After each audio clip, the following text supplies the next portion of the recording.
Hello everyone, welcome to Delta Academy. मेरा नाम है रंजन और स्टार्ट करते हैं आज का ये सेशन यूनिवर्सिटी की पाठशाला का। तो यूनिवर्सिटी की पाठशाला में आप लोगों ने प्रीवियस लेक्चर में जो जो भी कंटेंट देखा हुआ है मॉड्यूल 3 का, उसको बढ़िया तरीके से रिवाइज कर लीजिएगा। और अगर आपने प्रीवियस वीडियो नहीं देखा तो ऊपर आई बटन पे क्लिक करके जरूर से देख लीजिए प्रीवियस वीडियो। आज का ये सेशन थोड़ा सा लेट आप तक पहुंच रहा है due to some certain technical issues, लेकिन रेगुलर बेसिस पे आपके लिए क्लासेस होती रहेंगी इस चैनल पर, ठीक है। चलिए तो स्टार्ट करते हैं आज का सेशन। आज के सेशन में हम लोग अपना चौथा मॉड्यूल जो है इसको स्टार्ट करने जा रहे हैं, that is the magnetic circuits. और आज का ये जो वीडियो है इसके कंटेंट्स क्या क्या होने वाले हैं ध्यान से देखिएगा। तो आज के इस वीडियो के कंटेंट्स आपको मिलने वाले हैं फंडामेंटल ऑफ मैग्नेटिक सर्किट्स के फॉर्म में और terms used in the magnetic circuits. ये दो चीज़ों के फॉर्म में हम लोग आज के इस वीडियो में देखेंगे। अब बात करते हैं मैग्नेटिक सर्किट्स की। तो प्रीवियस मॉड्यूल आपने पढ़ लिया, single phase AC, three phase AC, ये सारा कुछ आप लोगों ने बढ़िया तरीके से कंप्लीट किया हुआ है, ठीक। मैग्नेटिक सर्किट एक नया चैप्टर है, बहुत सारे स्टूडेंट्स की यूनिवर्सिटी पर ये चैप्टर इंक्लूडेड है आपके सिलेबस में, और कुछ स्टूडेंट्स की यूनिवर्सिटी में ये चैप्टर नहीं है उनके कोर्स में। तो आप अपनी यूनिवर्सिटी सिलेबस से ज़रूर से टैली कर लीजिएगा, मैच कर लीजिएगा एक बार कि कितना कंटेंट, कितने पोर्शन जो है वो यहाँ से मैच होते हैं। ये जो चैप्टर है इसको उन बच्चों को भी पढ़ना चाहिए जिनको आगे चल के ट्रांसफॉर्मर पढ़ना है। ट्रांसफॉर्मर चैप्टर अगर आपको पढ़ना है तो ये चैप्टर ज़रूर से आपको आना चाहिए, ठीक है। चलिए तो स्टार्ट करते हैं अब बिना देरी किए मैग्नेटिक सर्किट्स का ये चैप्टर। इसमें हम लोग फंडामेंटल भी देखेंगे और टर्म्स यूज्ड क्या क्या होते हैं वो सारा भी देखेंगे, ठीक है। चलिए स्टार्ट करते हैं। So what is a magnetic circuit. इससे पहले मैं आपसे पूछूंगा कि इलेक्ट्रिक सर्किट क्या होता है। भाई इलेक्ट्रिक सर्किट यानी कि कोई भी ऐसा क्लोज्ड पाथ, कोई भी ऐसा सर्किट जिसके थ्रू करंट का ट्रांसफर किया जा सके, कुछ ऐसा ही होता है मैग्नेटिक सर्किट भी। मैग्नेटिक सर्किट भी एक ऐसा ही पाथ होता है, लेकिन इस बार करंट नहीं, इस बार हम मैग्नेटिक फ्लक्स का ट्रांसफर जो है वो इस पाथ के थ्रू करते हैं, ठीक है। चलिए let us begin with the magnetic circuits. Heading डाल लीजिएगा, नोट्स में यहाँ पर जो भी कुछ लिखूंगा आप तक पहुंच जाएगा in the form of PDF, तो एकदम आप इसके लिए निश्चिंत रह सकते हैं। एडिशनल डेटा जो भी चाहिए आप इसमें से नोट कर सकते हैं। So let us start our fourth module, that is the magnetic circuits, है ना। अपना चौथा मॉड्यूल मैग्नेटिक सर्किट जो है इसको हम लोग स्टार्ट करते हैं, ठीक है। तो मैग्नेटिक सर्किट्स कोई भी ऐसा क्लोज्ड पाथ जिसके थ्रू मैग्नेटिक फ्लक्स का, मैग्नेटिक लाइन ऑफ फोर्सेस का ट्रांसफर जो है वो हो सके, that is the magnetic circuit.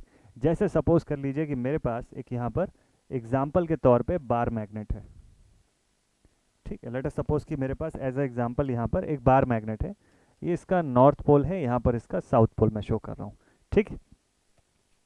तो अगर ऐसा कोई बार मैग्नेट है तो इससे obviously magnetic line of forces भी गुजर रही होंगी। तो मैग्नेटिक लाइन ऑफ फोर्सेस जो है उनका डायरेक्शन जो है वो आपको पता है कि नॉर्थ से साउथ के डायरेक्शन में ये जाती हैं, ठीक है। इस तरीके से आप इसको शो कर सकते हैं, ठीक।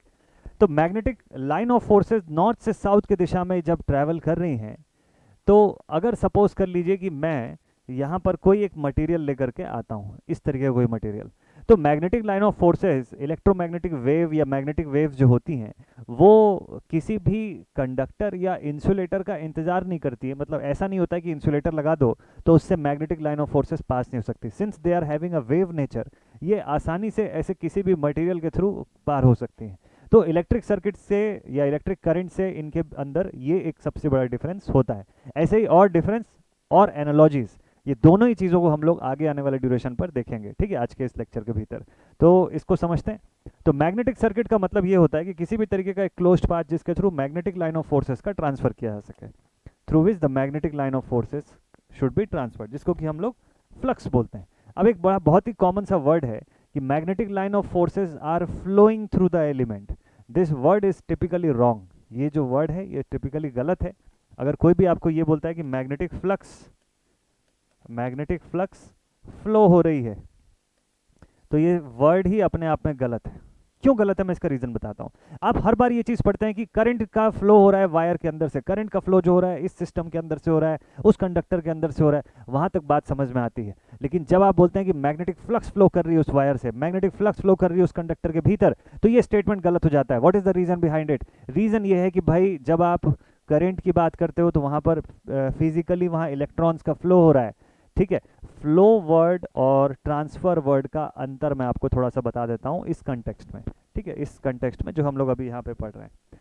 फ्लो जो है वो एसोसिएटेड है किस चीज़ से? मैटर से एसोसिएटेड है। तो कोई भी चीज़, कोई मैटर जब एक जगह से दूसरी जगह भेजा जाता है तो उसके ट्रांसफर को आप फ्लो बोल करके रिफर कर सकते हो।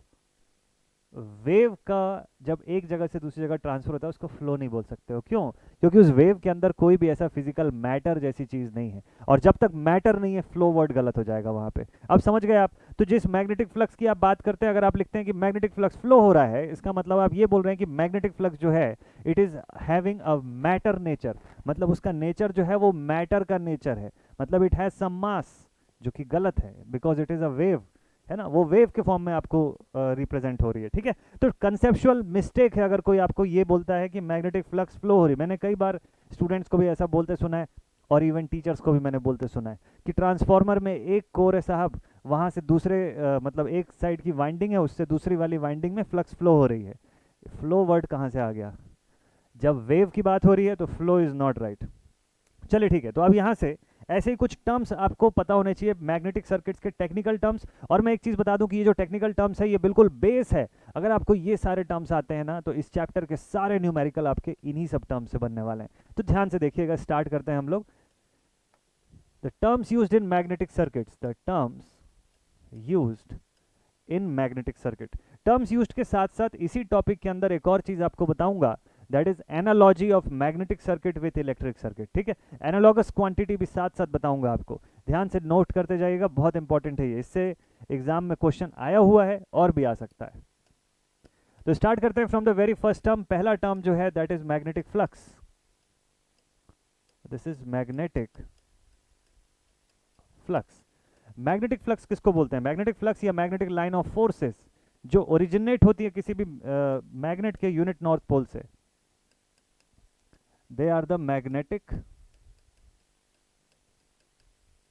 lines of forces, magnetic line of forces originated from the unit north pole, from the unit north pole of a magnet, of a magnet। ठीक, मैग्नेटिक फ्लक्स इसको किससे डिनोट किया? इसको डिनोट करते हैं फाई से, एंड इट्स यूनिट इज, इसकी unit जो होती है it is Weber's. Magnetic flux जिसकी यूनिट क्या होती है? इसकी यूनिट होती है वेबर्स। ठीक है, और एक वेबर अगर आपको क्वांटिफाई करना हो कि भाई मैग्नेटिक फ्लक्स तो sir magnetic line of forces के लिए है, तो जो वर्ड है कि एक वेबर का फ्लक्स हो रहा है, वो एक वेबर कितना फ्लक्स होता है क्वांटिफाइड फॉर्म में? तो भाई एक वेबर का फ्लक्स का मतलब होता है 10 raise to the power 8 lines of forces. 10 raise to the power 8 line of forces को बताता है एक वेबर, या इसी को हम मैक्सवेल भी बोलते हैं। क्या बोलते हैं इसी को? इसी को हम लोग बोलते हैं मैक्सवेल्स। कि 10 raise to the power 8 Maxwells की लाइंस जो है वो जा रही है अगर एक वेबर का फ्लक्स है तो। ठीक है, तो ये मैग्नेटिक फ्लक्स किससे एनालॉगस है? इसकी एनालॉजी लिखते हैं जल्दी से। So it is analogous to, it is analogous to, it is analogous to current in electric circuit, current in electric circuit. Electric circuit में करंट जो काम करता है, देखिए एनालॉजी को इक्वल मत समझिएगा, equal is a different thing, analogous is a different thing. Equal मतलब बिल्कुल समान, एक बराबर। एनालॉगस मतलब एक जैसा, एक जैसा बिहेवियर अपनी अपनी सर्किट्स में ये लोग करते हैं। इलेक्ट्रिक सर्किट में करंट जैसे बिहेव करता है वैसे ही मैग्नेटिक सर्किट में जो है मैग्नेटिक फ्लक्स वैसे बिहेव करती है। क्लियर है यहाँ तक आप सभी को? चलिए नेक्स्ट पॉइंट पर आते हैं, analogous to current in the electric circuit. Okay, next point after the magnetic flux, point number 2 पे आते हैं हम लोग यहाँ से, और दूसरा पॉइंट नोट डाउन करते हैं जल्दी से। Second point is magnetic flux density, flux density. ठीक है, मैग्नेटिक फ्लक्स डेंसिटी जो है इसको चेक करते हैं कि ये क्या होता है। तो magnetic flux density it is defined as, मैं शॉर्ट में लिख रहा हूँ, आपको नोट्स में पूरा डिटेल फॉर्म में मैं भेज दूंगा। This is the flux density, that is flux per unit area. किसी भी कंडक्टर, किसी भी मटेरियल के भीतर से कितनी फ्लक्स का ट्रांसफर हो रहा है पर यूनिट एरिया, एक यूनिट एरिया के भीतर से कितनी ज्यादा फ्लक्स का ट्रांसफर हो रहा है, उसी को हम लोग क्या बोलते हैं, फ्लक्स डेंसिटी, यानी कि घनत्व। B is equals to flux per unit area. Flux की यूनिट क्या है हमारे पास, फ्लक्स की यूनिट है सर वेबर, और एरिया की यूनिट है metre square. So finally we will get weber per square metre या टेस्ला। टेस्ला भी इसी की यूनिट होती है, बी से इसको डिनोट करते हैं मैग्नेटिक फ्लक्स डेंसिटी को। किसके एनालॉगस होता है ये भाई, मैग्नेटिक फ्लक्स डेंसिटी जो होता है वो इलेक्ट्रिक करंट डेंसिटी के एनालॉगस होता है। तो लिख लीजिएगा इसकी एनालॉजी भी जल्दी से, it is analogous to electric current density, electric current density J which is equals to current per unit area, which is equals to current per unit area। Expression ठीक है, बन जाएगा सभी से। चलिए बहुत ही बढ़िया। तो electric field, magnetic flux density के बाद हम लोग समझ गए इलेक्ट्रिक करंट डेंसिटी से एनालॉगस होता है, बी के फॉर्म में डिनोट करते हैं फ्लक्स पर यूनिट एरिया। इससे हमको पता चलता है कभी भी किसी भी परमानेंट मैग्नेट के लिए ये फ्लक्स डेंसिटी का एक्सप्रेशन जो होता है वो इलेक्ट्रिक फॉर्म में नहीं आता है। इलेक्ट्रिक फॉर्म में कैसे, अगले पॉइंट पर आपको मैं बताता हूं। तो सेकंड पॉइंट हम लोगों ने लिख लिया, अब इसके बाद लेकर के चलता हूं आपको थर्ड पॉइंट पर। The third point is the magnetic field, it is the magnetic field intensity. Intensity, इसी को मैग्नेटाइजिंग फोर्स भी बोला जाता है। इसी को क्या बोलते हैं, इसी को मैग्नेटाइजिंग फोर्स भी बोलते हैं, ये ध्यान रखिएगा आप। इसी को बोलते हैं मैग्नेटाइजिंग फोर्स। अब मैग्नेटिक फील्ड इंटेंसिटी होता क्या है, जैसे मान लीजिए थोड़ी देर के लिए सपोज कर लीजिए कि जैसे यहाँ पर ये मेरे पास मान लीजिए कोई बार मैग्नेट है, ठीक है, कोई भी मैग्नेट है। अब इस मैग्नेट पर कहीं ना कहीं तो हो सकता है जो रेड कलर से दिख रहा है ये नॉर्थ पोल होगा, ये जो व्हाइट से जितना हिस्सा दिख रहा है ये इसका साउथ पोल होगा, ठीक है। तो अगर ये नॉर्थ पोल है, ये साउथ पोल है, तो नॉर्थ से साउथ के डायरेक्शन में लाइन ऑफ फोर्सेस चल रही होंगी यहाँ पर, और इसके करीब में अगर मैं किसी मैग्नेटिक मटेरियल को रखूंगा तो फोर्स ऑफ अट्रैक्शन या फोर्स ऑफ रिपल्शन ये मटेरियल जरूर एक्सपीरियंस करेगा। तो ये जो भी फोर्स एक्सपीरियंस करेगा when it is placed near the unit north pole of a magnet, उसी फोर्स को हम लोग बोलते हैं मैग्नेटाइजिंग फोर्स, ठीक है, या उसी फोर्स को हम लोग बोलते हैं मैग्नेटिक फील्ड इंटेंसिटी। लिख सकते हैं इसको। तो this is the force experienced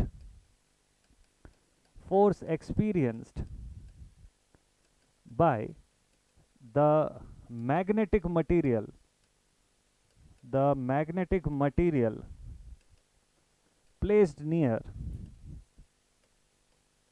placed near the unit north pole of a magnet is known as magnetic field intensity। किससे डिनोट करते हैं, कैपिटल H से। It is given as Ni/L। इन सब का मीनिंग क्या होता है जल्दी से देख लेते हैं। सो N is the number of conductor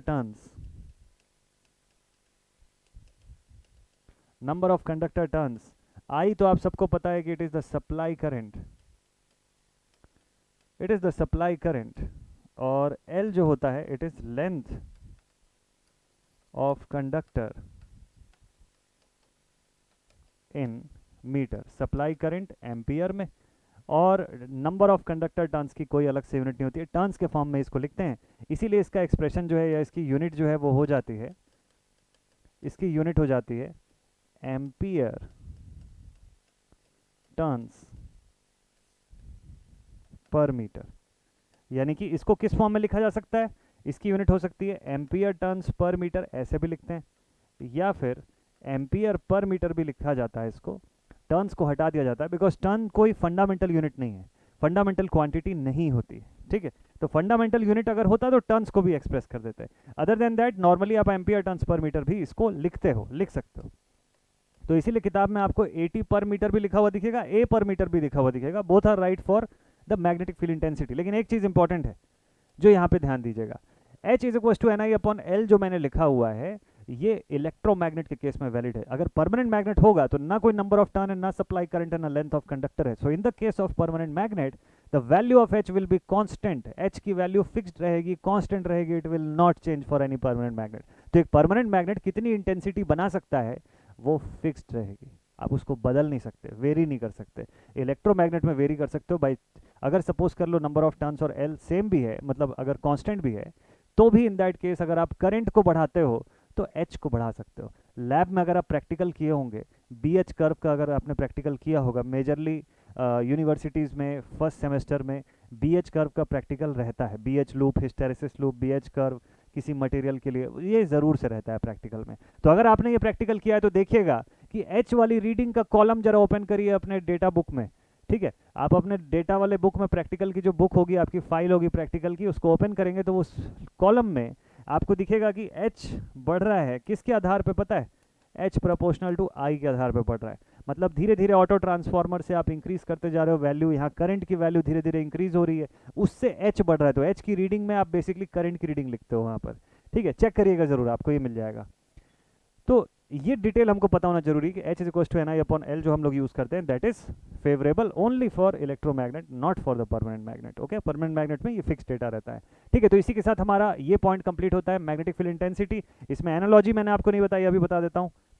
so it is analogous to what,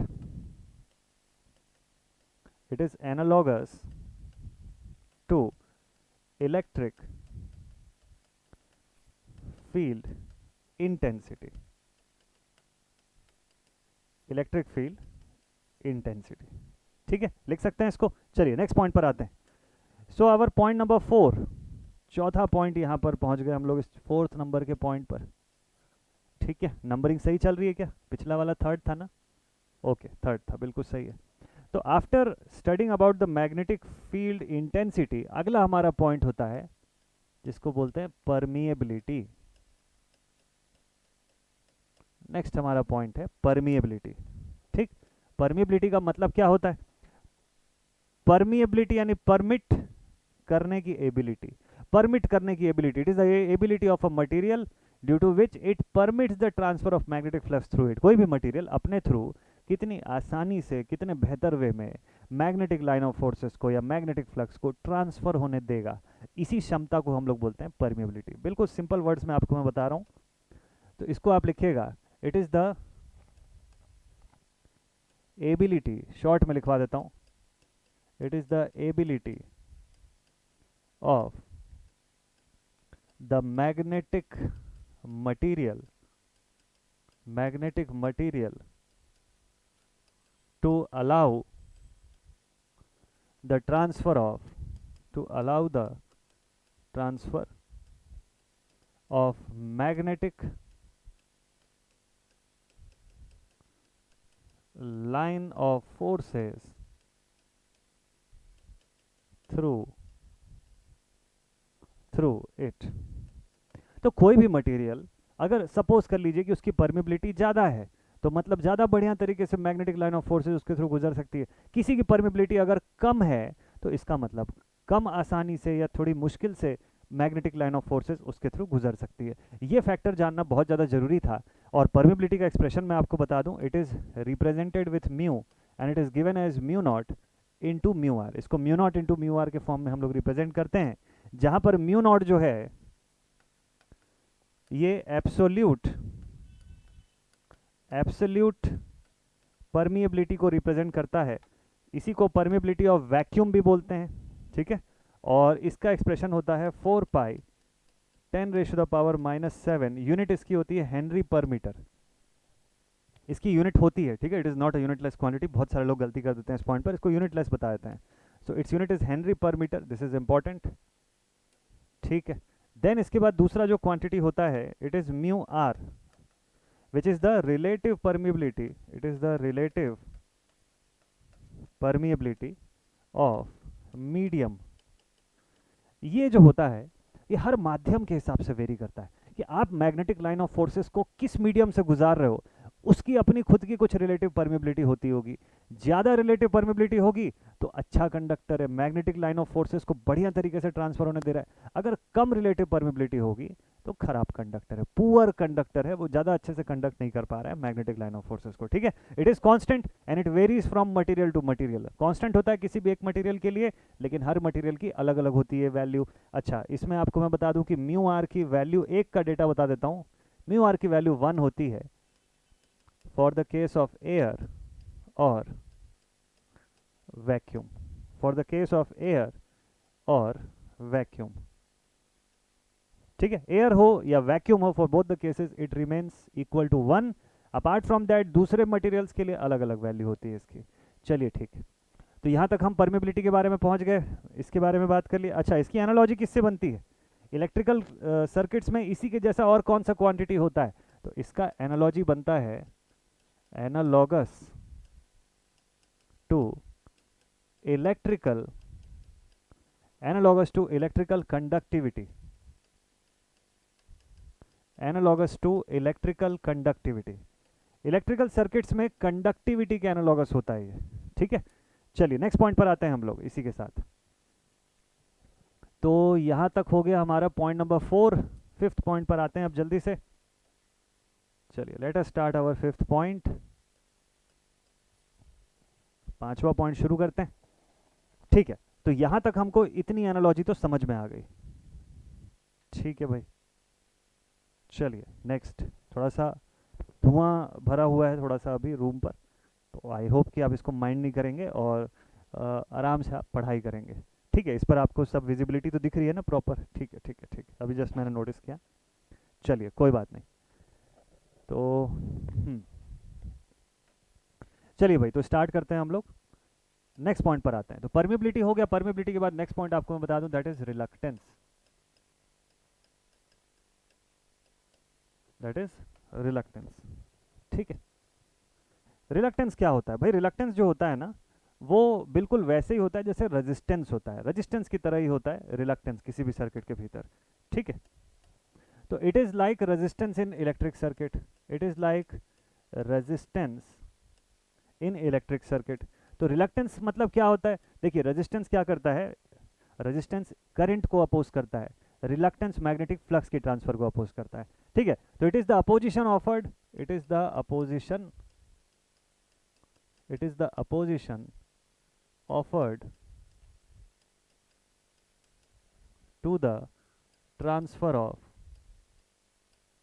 to the transfer of magnetic flux, of magnetic flux, ठीक है। It is the opposition offer to the transfer of magnetic flux. चलिए बढ़िया, इसको किससे denote करते हैं? It is denoted with capital S, it is given as L upon A mu, which is further given as L upon A mu naught into mu r। कहाँ से आया ये एक्सप्रेशन? भाई रेजिस्टेंस के एक्सप्रेशन से आया। देखिए resistance R is equals to, लिखते हैं ना आप, रो L बाई A, ऐसा लिखते हैं ना आप। तो रो की जगह पे मैंने लिखा 1 अपॉन म्यू, रो की जगह पे मैंने क्या लिखा? 1 अपॉन म्यू। क्यों ऐसा क्यों लिखा वो भी मैं बता देता हूँ। देखिए मैंने 1 अपॉन म्यू जो लिखा, इसको रो की जगह पे लिखा। मैंने आपको बोला म्यू जो होता है वो कंडक्टिविटी के प्रोपोर्शनल होता है, तो इसीलिए 1 अपॉन कंडक्टिविटी जब लिखोगे तो it will be equal to rho. तो 1 अपॉन कंडक्टिविटी ना लिख के मैंने 1 अपॉन म्यू लिख दिया इसी वजह से। क्लियर है आप सभी को? चलिए भाई नेक्स्ट, आगे चलते हैं अब नेक्स्ट पॉइंट पर। तो अब यहाँ से इसकी यूनिट क्या बनती है? इसकी यूनिट होती है, इसकी यूनिट जो होती है, this is ampere turns per weber. अब आप सोचेंगे कि इसकी यूनिट जो है वो कहाँ से आती है, अब आप सोचेंगे कि इसकी यूनिट जो है वो कैसे बनती है। इसकी यूनिट मैं आपको बताऊंगा जहाँ पे एमएफ का एक्सप्रेशन होगा, वहाँ पर मैं आपको बताऊंगा, ठीक है। मैग्नेटोमोटिव फोर्स के एक्सप्रेशन पर मैं आपको इसकी यूनिट और अच्छे से क्लियर करूंगा। चलिए, तो ये किससे एनालॉगस होता है बताने की जरूरत है क्या? आप खुद ही बता सकते हैं कि it is analogous to resistance, it is analogous to resistance, it is analogous to resistance in electric circuit. चलिए ठीक है, बढ़िया। नेक्स्ट पॉइंट पर आते हैं, पॉइंट नंबर 6। अब हम लोग इसी के साथ पहुंचते हैं अपने छठे पॉइंट पर, विच इज परमियंस। मैग्नेटिक सर्किट में परमियंस क्या होता है? भाई मैग्नेटिक सर्किट का परमियंस वही होता है जो इलेक्ट्रिक सर्किट में कंडक्टेंस का काम होता है। कंडक्टेंस क्या करता है? Conductance is the reciprocal of resistance, आप बोलते हो ना, बस परमियंस भी यही काम करता है, वो रेसिप्रोकल ऑफ रिलक्टेंस होता है। तो परमियंस के लिए आप लिखेंगे it is the reciprocal, it is the reciprocal of reluctance in magnetic circuit. तो परमियंस का एक्सप्रेशन क्या रहेगा? परमियंस को आप एक्सप्रेस करते हो P से, it is given as 1/s। तो फॉर्मूला भी रिवर्स हो जाएगा, फॉर्मूला इसका हो जाएगा एम्पियर, सॉरी, फॉर्मूला हो जाएगा area into mu naught into mu R divided by L, और यूनिट भी ऐसी रिवर्स हो जाएगी इसकी। तो इसकी यूनिट हो जाएगी क्या? It will be weber per ampere turns, it will be weber per ampere turn. Analogous किसके? एनालॉगस है कंडक्टेंस से, it is analogous to conductance. तो जैसे हम लोग लिखते हैं ना conductance G is equal to 1/R, वैसे ही देख लीजिए permeance P is equal to 1/S। Analogy बन रही है यहाँ से। छठे पॉइंट के बाद हम आ जाते हैं अपने सातवें पॉइंट पर। सेवेंथ और लास्ट पॉइंट है हमारा, which is the magnetomotive force, which is the magnetomotive force, MMF जिसको बोलते हैं हम लोग, ठीक है, MMF या मैग्नेटोमोटिव फोर्स। तो मैग्नेटोमोटिव फोर्स क्या होता है, इसको समझने से पहले आपको इलेक्ट्रोमोटिव फोर्स पता होना चाहिए। इलेक्ट्रोमोटिव फोर्स ये क्या होता है? नाम से ही समझ में आ रहा है, इलेक्ट्रॉन्स को मोशन में लाने के लिए लगने वाला बल, इलेक्ट्रॉन्स को मोशन में लाने के लिए लगने वाला force is the electromotive force. बोल सकते हैं ना, इलेक्ट्रॉन्स को मोशन में लाने के लिए फोर्स क्यों लगाना पड़ता है? क्योंकि न्यूटन के पहले नियम के हिसाब से हम सब ये बात जानते हैं कि अगर हम फोर्स ना लगाएं तो कोई बॉडी जो रेस्ट के स्टेट में है, it will continue to remain in the state of rest unless and until any external force is applied. Newton का पहला नियम है ना। तो उसी हिसाब से आपके इलेक्ट्रॉन्स, आपके चार्जेस को क्या जरूरत है मूव करने का और करंट बन के कंस्टिट्यूट होने का, अगर आप उस पर बल ना लगा रहे हो, इलेक्ट्रोमोटिव फोर्स ना लगा रहे हो, तो आप जो इलेक्ट्रोमोटिव फोर्स लगाते हैं उसके बेसिस पर आपको मूवमेंट मिलता है। जब आप बोलते हैं कि करंट जो है दो पैरेलल पाथ दे दिया, तो कुछ करंट इधर डिवाइड हुई और बाकी करंट आगे चली गई, कौन उसको आगे ढकेल रहा है? Electromotive force, it is the driving force. ऐसे ही मैग्नेटिक सर्किट के अंदर जब मैग्नेटिक लाइन ऑफ फोर्सेस को आपको एक सिरे से दूसरे पॉइंट पर भेजना है, या कंडक्टर के एक स्टार्टिंग पॉइंट से दूसरे तरफ भेजना है, या ट्रांसफार्मर है उसकी प्राइमरी वाइंडिंग से जब बना और कोर से होते हुए, कोर के पहले लिम्ब से होते हुए उसको कोर के दूसरी लिम्ब तक भेजना है, तो वो मैग्नेटोमोटिव फोर्स करवाएगा ये काम, ठीक है, वो होगा उसका ड्राइविंग फोर्स। तो अब इसको आप लिख लीजिए, बहुत आसान वे में आपको समझ में आ जाएगा ये। तो इसीलिए हम लोग इसको बोलते हैं कि it is the driving force, it is the driving force required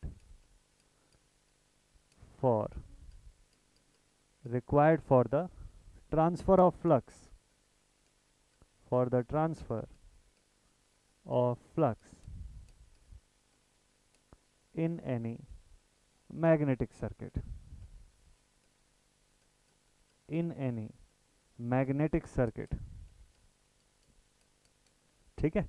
किसी मैग्नेटिक सर्किट के भीतर जो ड्राइविंग फोर्स रिक्वायर्ड होती है for the transfer of flux, उसी को हम लोग क्या बोलते हैं? मैग्नेटोमोटिव फोर्स, ठीक है। इसका एक्सप्रेशन क्या बनेगा? इसका एक्सप्रेशन जानने से पहले ईएमएफ का एक्सप्रेशन पता होना चाहिए आपको।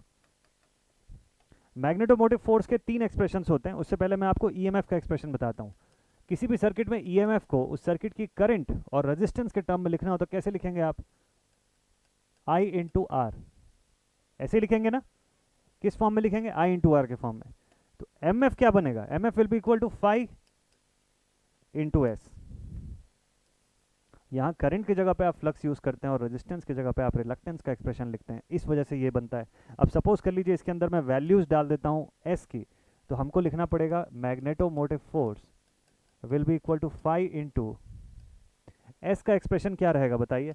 S is equal to L upon A mu होता है, एल अपॉन ए म्यू, ऐसा भी लिखते हैं ना हम लोग, ठीक है। फ्लक्स पर यूनिट एरिया दिखाई दे रहा है आपको, phi upon A, that is the flux per unit area, जिसको कि आप बी लिखते हो। तो हम लोग बोलेंगे since phi upon A is equal to B, therefore again MMF is equal to B into L upon mu, लिख सकते हैं। अच्छा चलिए अब एक और रिलेशन आपको बताता हूँ कि हमको पता है B is proportional to H। किसी भी सर्किट में मैग्नेटिक फील्ड इंटेंसिटी के ऊपर निर्भर करता है उसका फ्लक्स डेंसिटी कितना होगा। इंटेंसिटी को बढ़ा दोगे तो फ्लक्स डेंसिटी भी उसके अंदर का इंक्रीज हो जाएगा। ये प्रोपोर्शनैलिटी के फॉर्म में आपको ये समझ में आता है। तो अगर सपोज कर लीजिए आप एच की वैल्यू बढ़ा रहे हैं तो बी भी बढ़ रहा है। प्रोपोर्शनैलिटी कांस्टेंट की जगह पे मैं म्यू यूज कर लेता हूँ, तो B is equal to mu H लिख सकते हैं। या फिर आप बोल सकते हैं कि H is equal to B upon mu, जो कि आपको यहाँ पर दिखाई देता है इस एक्सप्रेशन के अंदर। ये विजिबल है आप सभी को। तो बी अपॉन म्यू की जगह पे मैं इसको एच लिख सकता हूँ ना, दिस इज फॉर श्योर। तो अब मेरे पास मैग्नेटोमोटिव फोर्स का नया एक्सप्रेशन बनता है MMF is equal to HL। So this is our second expression. Magnetomotive force का एक एक्सप्रेशन हो गया, मैग्नेटोमोटिव फोर्स का दूसरा एक्सप्रेशन हो गया। तीसरा और लास्ट एक्सप्रेशन आपको और बता दूं कि आप इस पे लिखिएगा कि हमको पता है H की वैल्यू होती है NI upon L। So therefore अब इस डेटा को आप पुट कर दीजिए इसी फॉर्मूले के अंदर, तो आपका एक्सप्रेशन आ जाएगा magnetomotive force is equals to NI, क्योंकि अपॉन में L आ जाएगा और मल्टीपल में भी L है तो वो कैंसिल आउट हो जाएगा, लेंथ दोनों तरफ से हट गया, आपके पास ये एक्सप्रेशन बचा। तो मैग्नेटोमोटिव फोर्स के 3 फॉर्मूले मैंने आपको यहाँ तक बता दिए, HL, NI और ऊपर phi s। यूनिट चलिए देखते हैं इसका क्या क्या यूनिट होना चाहिए। तो इसकी यूनिट जो होती है वो क्या होती है, आप NI को देखिएगा, इसकी यूनिट आपको दिखेगी एम्पियर टर्न्स। HL भी देखिएगा एम्पियर टर्न पर मीटर मल्टीप्लाइड विथ मीटर, तो यहाँ भी बचेगा एम्पियर टर्न, और इस हिसाब से यहाँ पर भी इसकी यूनिट हो जाएगी एम्पियर टर्न्स। ठीक है, इस हिसाब से इसकी यूनिट एम्पियर टर्न्स होती है। चलिए एक और चीज़, तो हम लोग यहाँ से अगर रिलक्टेंस बताएं तो S is equals to MMF divided by phi लिख सकते हैं इसी एक्सप्रेशन से। ये मैं क्यों बता रहा हूँ, क्योंकि मैंने वहाँ पे आपको बोला था ना कि रिलक्टेंस की यूनिट एम्पियर टर्न पर वेबर क्यों होती है, मैं बता रहा था। ये देखिए यहाँ पर इस वजह से होती है। MF की यूनिट आप लिख दीजिए एम्पियर टर्न और फाई की यूनिट आप लिख देंगे वेबर। तो दोनों के कॉम्बिनेशन से रिलक्टेंस की यूनिट आपके पास बनती है ampere turns per weber. This is the final reason कि क्यों ये एस का एक्सप्रेशन जो होता है वो एम्पियर टर्न पर वेबर के फॉर्म में बताया जाता है।